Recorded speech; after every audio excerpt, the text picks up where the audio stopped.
Bonjour à tous. Alors en cette période un peu particulière que nous vivons tous, notre système nerveux est soumis à rude épreuve et il y a un réflexe que l'on appelle le réflexe de paralysie par la peur. Voici un exemple. Ce réflexe est un réflexe donc de figement qui va nous empêcher d'y voir clair, qui va nous empêcher de relativiser, qui va nous empêcher aussi de nous mettre dans l'action et donc de bouger un petit peu. Et justement, vu que le but premier de ces vidéos, c'est de vous offrir des possibilités de mouvement, de voir comment nous pouvons nous mettre en mouvement et quelle portée cela peut avoir sur toutes les sphères de la vie et pas non seulement lors de cette période perturbée, comment essayer d'inhiber ce réflexe, essayer de sortir de cette peur paralysante. Et donc pour agir sur ce réflexe de paralysie par la peur, il y a deux choses assez simples que nous pouvons faire. Un, c'est agir sur la respiration et deux, c'est agir sur tout notre corps d'une manière très simple. Ça va être simplement de venir stimuler tous les capteurs tactiles que nous pouvons. Vous allez voir en image.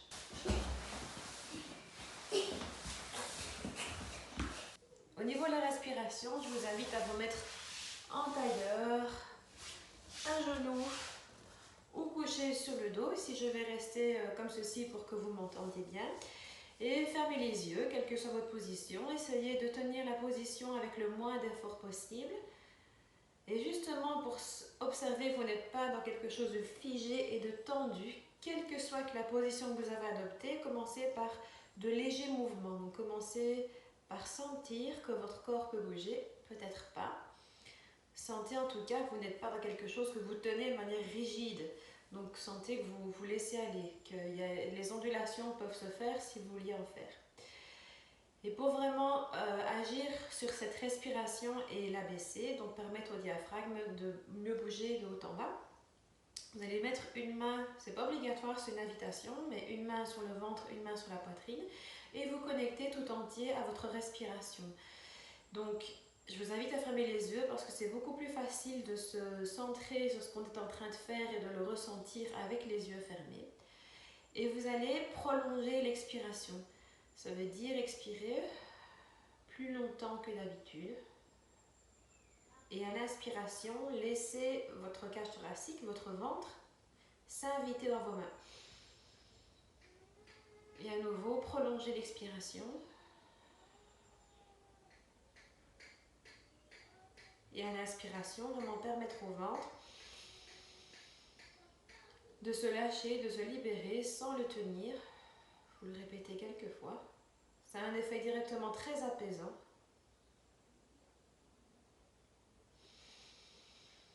Et ça permet de descendre la respiration plus bas, au niveau ventral. D'abord commencer par l'expiration. Vider, vider, vider, vider, vider. Et vraiment laisser l'inspiration se faire simplement en lâchant le ventre. Autre chose que l'on peut faire, ça s'appelle la respiration du crocodile. Donc c'est simplement coucher sur le ventre, le front sur les mains superposées.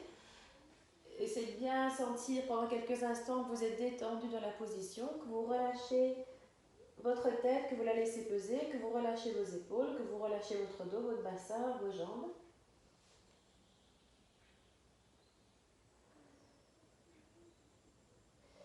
Et là aussi, j'en relève pour que vous m'entendiez, c'est simplement respirer lentement, calmement. Le fait d'avoir un appui au niveau du ventre grâce au sol donne un feedback proprioceptif et permet de donner un appui supplémentaire pour que le travail du diaphragme soit un petit peu supérieur à la normale. Ça permet de s'apaiser. Dans cette position, il est impossible d'avoir une respiration paradoxale. Donc la respiration paradoxale, c'est inspirer en gonflant, en gonflant le torse, souffler en gonflant le ventre. Donc c'est une respiration à l'envers et pour remettre de l'ordre dans cette respiration, trouver le côté apaisant. Essayez vraiment d'avoir une détente du diaphragme et pour la mettre vraiment de manière beaucoup plus ventrale, ces deux choses-ci assez simples peuvent se faire. Alors pour la suite, la deuxième chose, quand je parle de stimulation tactile, il y a bien sûr tout ce qui peut être automassage dans ce but-là, mais tout simplement, ça va être aussi de s'automasser rien qu'avec les mains, mais pour avoir un peu plus de pression, pour avoir un peu plus de contact, ça va être de faire des retournements au sol. Donc, des retournements, c'est correctement, passer de la position sur le dos à la position sur le ventre. Alors on peut le faire de manière assez simple, sans trop faire attention à ce qu'on fait. On peut ne pas faire attention, c'est difficile de ne pas faire attention parce que j'ai l'habitude de le faire d'une certaine manière. Juste ça, il n'y a pas besoin. Ou le faire en boule. Mais alors là, on ne sait pas faire le tour complet. Ça s'appelle l'œuf qui roule. Egg roll en anglais. Et le retournement segmentaire, si on veut les faire plus correctement, vous commencez d'une position dite étoile de mer, où on vient vraiment s'étaler. Et on va partir soit avec la jambe, soit avec la main. Donc, pour partir avec la jambe, ça va être vos orteils là, qui vont être votre guide. Donc, imaginez que vos orteils attirent votre pied, attirent votre cheville, attirent votre tibia, votre genou, votre fémur, votre bassin, que ça se transmet tout doucement au niveau du flanc. Vous sentez votre épaule qui vient et on arrive à plat ventre de manière spiralée. Pour revenir, je vais revenir avec la jambe aussi, ça va être pareil, ça va être mes orteils qui vont attirer tout le reste de mon corps en spirale, sentir que l'information se transmet de tissu en tissu jusqu'à arriver à nouveau sur le dos. Et pareil de l'autre côté, les orteils qui attirent progressivement, segment par segment, jusqu'à arriver à plat ventre, et les orteils qui attirent segment par segment jusqu'à arriver sur le dos. Avec la main, là on est obligé d'y mettre le regard, de regarder où on va et de décoller la tête. Parce que si la main guide mais que la tête ne suit pas, c'est les yeux, la tête et la main normalement. Même si c'est la main le guide, il faut d'abord que les yeux y aillent. Et là, c'est comme si quelqu'un me tirait par le bout des doigts. Je laisse l'allongement se faire jusqu'à arriver à plat ventre. Et de l'autre côté, ça peut être la main. Là, je commence par le coude. J'imagine que quelqu'un me tire. Et ça se transmet au bassin. Et là, j'en suis. De l'autre côté, je regarde où je vais. La main y va. Et tout le reste du corps est attiré de manière spiralée. Et je reviens sur le dos de manière fluide. Et vous pouvez le faire quelques fois.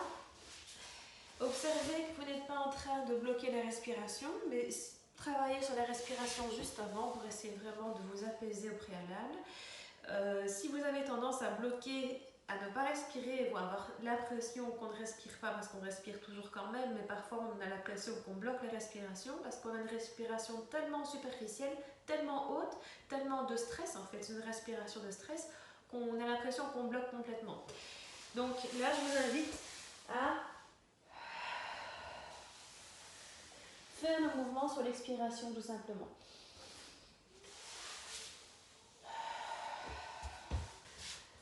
De manière générale, sachez qu'il est beaucoup plus sain pour votre organisme, pour votre morale, pour tout en fait, de bouger régulièrement quelques minutes toutes les heures, plutôt que de rester immobile toute la journée et de faire un effort intense d'une heure ou d'une demi-heure le soir.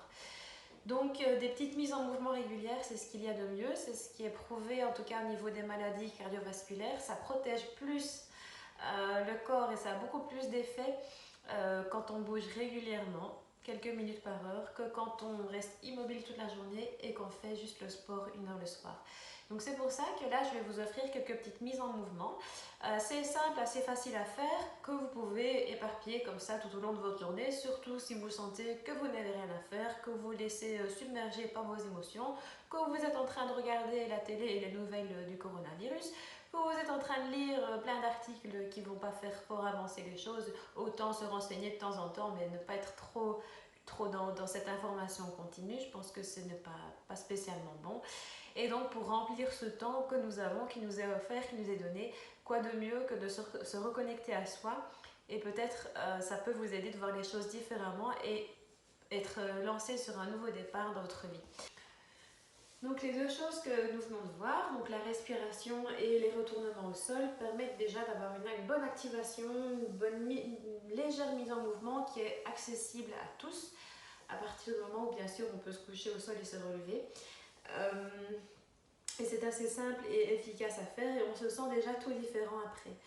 Alors comme mise en mouvement, je ne suis pas du tout pour les mises en mouvement ou ce que l'on peut observer pas mal en ce moment, mais déjà avant, les vidéos où on voit des personnes qui vont vraiment se mettre dans une atmosphère, dans une ambiance de je fais du sport, donc je me fige, je me grandis, j'abaisse mes épaules, je me crispe, je rentre mon ventre et je commence à bouger de manière robotique. Ça va pas du tout être ça.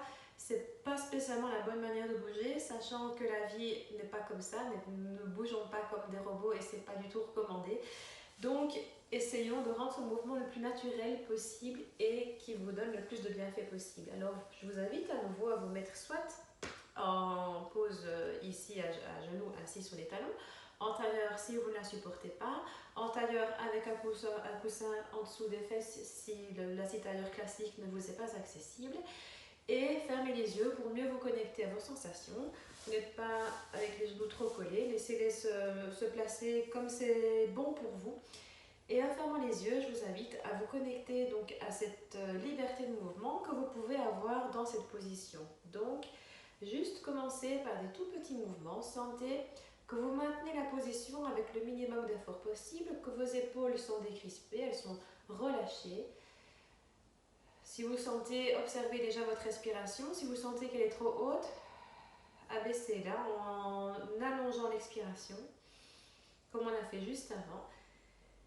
Et vous allez venir, les yeux fermés ou les yeux ouverts, si ça vous crispe, si ça vous stresse d'avoir les yeux fermés, vous allez venir explorer la mobilité que vous pouvez avoir dans cette position, en 3 dimensions. Rien ne doit jamais faire mal, vous allez essayer d'être dans un mouvement continu, où vous allez juste bouger doucement, calmement, sentir que votre colonne relie votre tête et votre bassin et est comme une liane. Quelque chose que je dis au cours par rapport à cela et par rapport à cette tendance à garder cette colonne rigide et droite, soi-disant pour protéger des maux de dos, ce qui n'est pas du tout une bonne idée. Il n'y a rien du tout de scientifique là-dessous. Si le bon Dieu avait voulu qu'on garde tout le temps le dos droit, il n'aurait mis qu'un seul os. Comme le fémur par exemple, on ne serait pas embêté à mettre toutes ces vertèbres, toutes ces surfaces articulaires, toute cette mobilité possible en 3 dimensions, si le dos devait rester continuellement droit et stable. Ça ne veut pas dire que quand on porte une charge, on va le faire avec une colonne toute ramollie qui fait la liane, mais il faut vraiment pouvoir venir huiler, hydrater toutes ces surfaces et avoir cette mobilité en 3 dimensions qui est possible. Donc vous allez venir explorer de manière beaucoup plus ample, ajouter les bras, voir comment vous pouvez bouger dans cette position, où vous pouvez aller explorer autour de vous. Essayez vraiment de vous connecter à ce que vous ressentez, d'aller chercher les mouvements qui vous font du bien, que vous avez envie de faire, que vous avez envie d'explorer. Observez que vous ne répétez pas tout le temps les mêmes schémas. Et peut-être qu'il y a des idées qui peuvent surgir auxquelles vous ne pensez pas tout de suite. Allez-y doucement, soyez pas dans les mouvements brusques et pensez toujours à avoir cette fluidité, cette économie du mouvement. Je ne suis pas du tout en train de forcer, allez, je suis dans quelque chose de très doux, très fluide. Je mobilise juste, j'apprécie juste le moment et je laisse mon corps apprécier aussi, mon corps, mon esprit. Et en même temps que je fais ça, et ben je suis tellement connectée à ce que je suis en train de faire, en train d'explorer. Vu que ce n'est pas robotique, mécanique, ce n'est pas un nombre de répétitions, je suis vraiment pleinement dans ce que je fais. Et je ne suis pas en train de penser, sauf quand je le dis là, aux événements actuels. Après cette mise en mouvement, vous pouvez venir à plat ventre et faire pareil. Venir, quand je dis à plat ventre, c'est à toute cette transition dos-ventre, mais en étant au sol, venir voir comment vous pouvez délier votre corps, prendre contact avec lui de manière fluide, douce, sans vous donner une obligation de bouger d'une telle ou d'une telle manière, mais laissez-vous complètement emporter par ce que votre corps peut faire simplement au sol et par le côté agréable que ça peut avoir. Comme j'ai envie de bailler. Simplement retrouver ce plaisir de bouger sans contrainte, sans devoir faire quelque chose de particulier, juste observer par tous les espaces que vous avez envie d'ouvrir.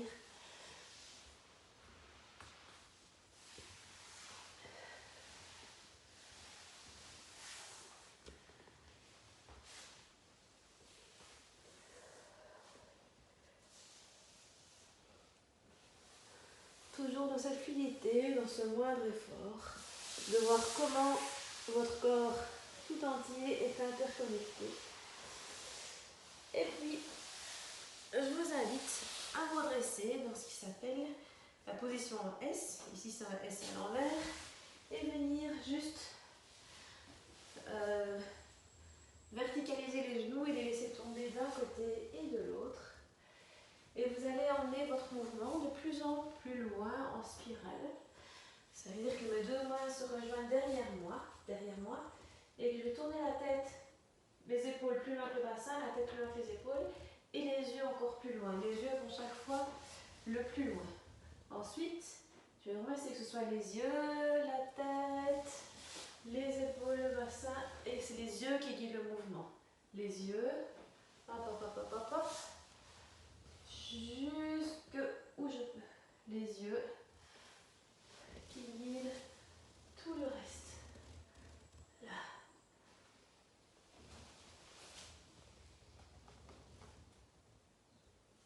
Au niveau des variantes, pour faire le même mouvement et venir, là j'ai envie les yeux, simplement venir mettre un peu de poids, laisser aller le buste sur la jambe avant, quelquefois, sans être trop brusque, sans rester. Et puis on va rester à côté, je vais le mettre face à la caméra, on va rester et on va voir là aussi quelle mobilité nous pouvons trouver dans cette position. Si nous pouvons aller chercher de nouveaux horizons avec les mains, avec les bras. Je pense que ça va. Je ne vais pas. Et faire pareil de l'autre côté.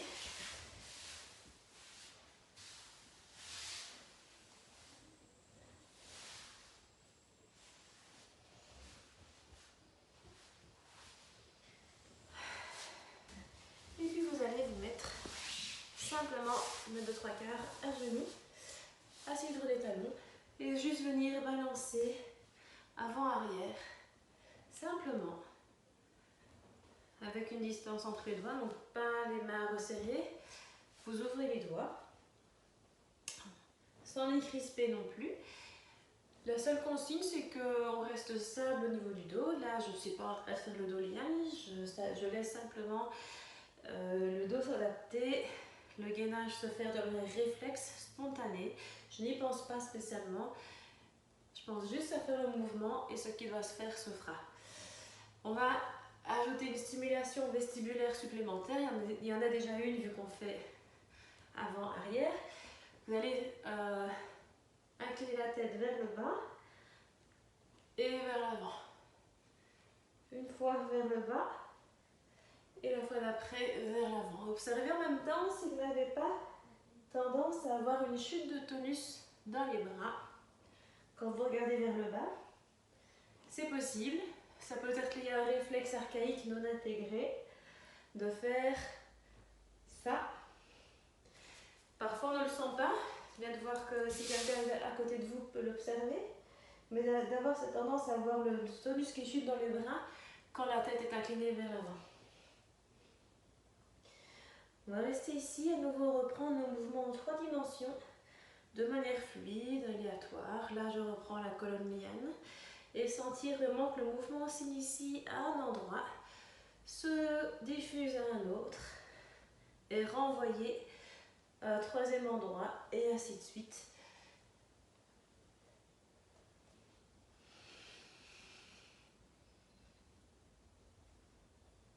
Sentir que vous libérez bien au niveau des cervicales. C'est pas juste le dos qui bouge, les cervicales qui restent immobiles. Sentez bien que la colonne va de votre bassin jusqu'à votre crâne. Donc, cette colonne cervicale participe au mouvement. Et je vais venir faire des mouvements plus latéraux, où je pense à rapprocher l'épaule de la hanche d'un côté, regardez derrière moi, et de l'autre côté. Si on regardait ma colonne d'avion, on verrait qu'elle fait un grand C d'un côté et un C à l'envers de l'autre. Un long C. Je pense à l'espace que je suis en train d'ouvrir sur un côté et sur l'autre. Ça peut être aussi difficile de faire ce mouvement, de venir rapprocher l'épaule de la hanche. Là aussi, c'est lié à un autre réflexe qui peut ne pas être intégré, qui est le réflexe spinal de Galant. Et donc, n'allez pas trop vite. Surtout si vous sentez que c'est difficile, ralentissez pour doucement avoir un contrôle moteur sur cette zone de votre corps. Ce qui arrive parfois, c'est que là, l'épaule et la hanche, elles vont du même côté. Ce qui arrive parfois, c'est qu'on fait ça. On fait l'opposé. J'ai du mal à le faire dans ce sens-là, mais les épaules vont par là et les fesses vont par là. Ce qui fait qu'on n'a pas de rapprochement du flanc. On l'évite en fait. On fait ça. Et donc là, c'est vraiment venir incurver un côté, allonger l'autre. Et vous pouvez venir doucement à plat ventre. En la position que j'appelle la position du sphinx, vous allez vraiment penser à repousser le sol, sortir la tête des épaules, avoir une ouverture au niveau du sternum. Et c'est votre pied à nouveau va pousser sur le sol hop, pour se retrouver assis. Les yeux, la tête, et puis le reste, le pied, hop, on se retrouve assis. Si la position ici à plat ventre, là du sphinx, est douloureuse pour vous, vous mettez juste un plat ventre avec les mains de part et d'autre et vous repoussez. Sentez vraiment que c'est un mouvement global. Je ne suis pas en train de forcer, de faire un pompage et je ne suis pas en train de forcer très fort pour me décoller du sol, vu que mon pied me guide. Donc c'est mon pied qui lance le mouvement, le reste ne fait que suivre. C'est mon pied, comme si je lançais ma jambe et le reste suit. Il ne faut pas que ça vous demande trop d'efforts, pour que ce soit facile à faire. Et je viens à chaque fois tourner les yeux, la tête. Hop, hop, hop. Je peux rajouter un peu d'amplitude, je peux aller plus lentement aussi si je ne suis pas à l'aise. Je vais reprendre l'option d'appuyer sur les avant-bras. Les yeux, la tête. Hop. Et puis, hop, je passe devant avec mes jambes. Et là, je vais venir, les yeux, la tête, venir un plat ventre par là pour revenir. Ici, je vais voir jusqu'où je peux aller ici, les yeux, la tête, plat ventre par là. Et c'est ma jambe qui ramène. Les yeux, la tête. Je vais progressivement plus d'ouverture. Je peux aller beaucoup plus lentement si je suis pas à l'aise. Il faut bien sentir le mouvement. Ne soyez pas trop rapide si ce n'est pas des mouvements qui sont habituels pour vous. Je vais le faire dans l'autre sens. Les yeux, la tête. Pour me retrouver à plat ventre ici. Repousser le sol. Venir en pose de l'enfant. Revenir à plat ventre. Les yeux, le pied et le reste. Plat ventre. Pose de l'enfant. Plat ventre. Si au niveau force dans les bras, là c'est trop pour vous, vous enlevez cette étape-ci. Ou alors vous la faites comme ceci. En prenant appui sur les avant-bras. Donc sans repousser le sol avec les mains, mais on recule avant de revenir.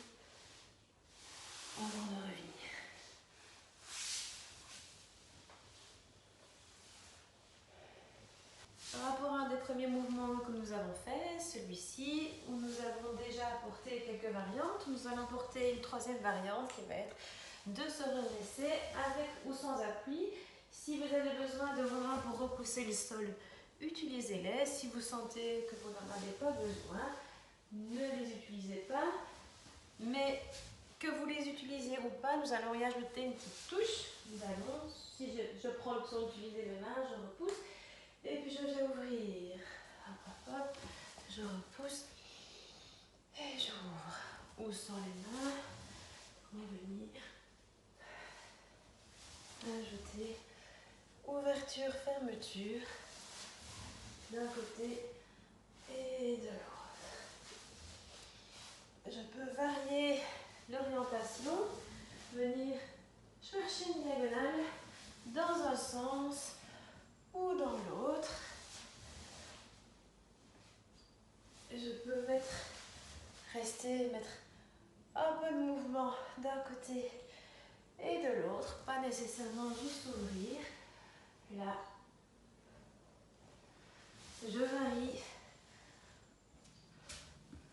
un peu ce que j'ai envie de faire d'un côté et de l'autre et venir mettre un peu votre touche dans le mouvement.